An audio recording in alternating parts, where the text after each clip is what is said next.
नमस्कार मंडळी, spice bye कोमलमध्ये तुमचं मनपूर्वक स्वागत. आज आपण बनवणार आहोत प्रत्येक सण, उत्सव आणि खास प्रसंगासाठी योग्य अशी पारंपरिक बासुंदी. अगदी कमी साहित्यामध्ये तयार होणारी ही बासुंदी चवीला इतकी मस्त लागते की एकदा खाल्ली की पुन्हा पुन्हा खावीशी वाटेल. आजचा व्हिडिओ माझ्यासाठी खास आहे, कारण या रेसिपीसोबत वारी विथ कोमल मालिकेचाही समारोप होत आहे.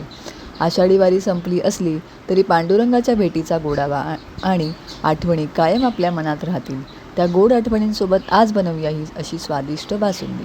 चला तर मग रेसिपीला आपण छान सुरुवात करूया. तर सर्वात आधी एका जाड बुडाच्या कढईमध्ये अर्धा लिटर फॅट दूध घेतलं आहे. दुधाचं प्रमाण तुम्ही बासुंदीनुसार ठरवा. म्हणजे जर तुम्हाला 1 लिटर दूध घेतलं तर आपल्याला अर्धा लिटर होईपर्यंत आटवायचं. त्यानुसार तुम्ही हे दुधाचं प्रमाण ठरवू शकता.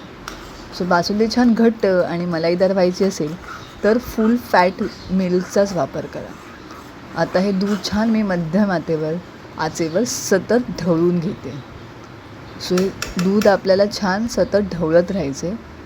उकळून छान त्याचं अर्ध्यापर्यंत येईपर्यंत आपण हे छान उकळून हलवत राहायचं आहे छान. आणि ही मलई छान आपण कढई जी आहे ना, तो कढईला लागलेली ही जी मलई आहे ती सतत आपण खरवडून काढायची आहे. त्यामुळे आपल्या बासुंदीची चव अगदी छान होते.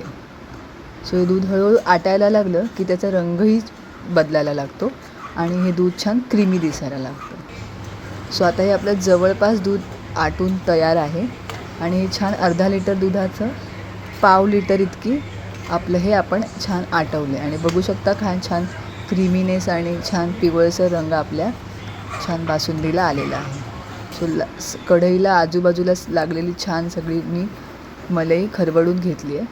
त्यानंतर आपण त्यामध्ये चवीनुसार छान साखर घातली आहे. साखर घातल्यानंतर पुन्हा छान ढवळत राहायचे. ढवळत राहायचे. चांगले साखर आपली विरघळली पाहिजे त्यामध्ये. त्यानंतर आपली ही बघा साखर छान विरघळली की आपण त्यामध्ये वेलची पूड घालतो. लक्षात ठेवा, साखर आधीच घालायची नाही आहे. छान दूध आटलं त्यानंतरच आपण साखर घालायची आणि साखर पण आपली छान त्या दुधामध्ये विरघळायची. बघा, मी आता साखर छान विरघळून घेते. छान 2-3 मिनटं ढवळत चांगलं दूध छान त्या साखरेमध्ये शिजवून घ्यायचं. त्यामुळे पण आपल्या बासुंदीला एक चव छान येते, क्रीमीनेस वाढतो आपल्या बासुंदीचा. हे बघा, छान मी ढवळून घेतली आहे ती. आता आपण त्यामध्ये छान वेलची पूड घालूया. ड्रायफ्रूट्स घातले आहेत मी. आपल्याला हवे असलेले ड्रायफ्रूट्स तुम्ही वापरू शकता, काजू, बदाम, पिस्ता.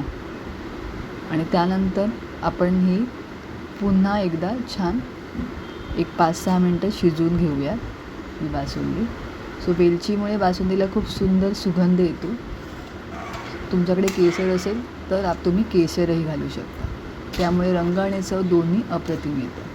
सगळं छान एकत्र करून 2-3 मिनटं शिजवूया. बस, आपली गरमागरम घट्ट आणि मलाईदार बासुंदी तयार झाली आहे. ही बासुंदी तुम्ही गरमही खाऊ शकता किंवा फ्रीजमध्ये थंडही करून सर्व केली जाते. तिची चव आणखी लागते. रक्षाबंधन, नागपंचमी, गोकुळाष्टमी, गणेशोत्सव किंवा घरातील कोणताही आनंदाचा प्रसंग असो, ही रेसिपी नक्की करून बघा.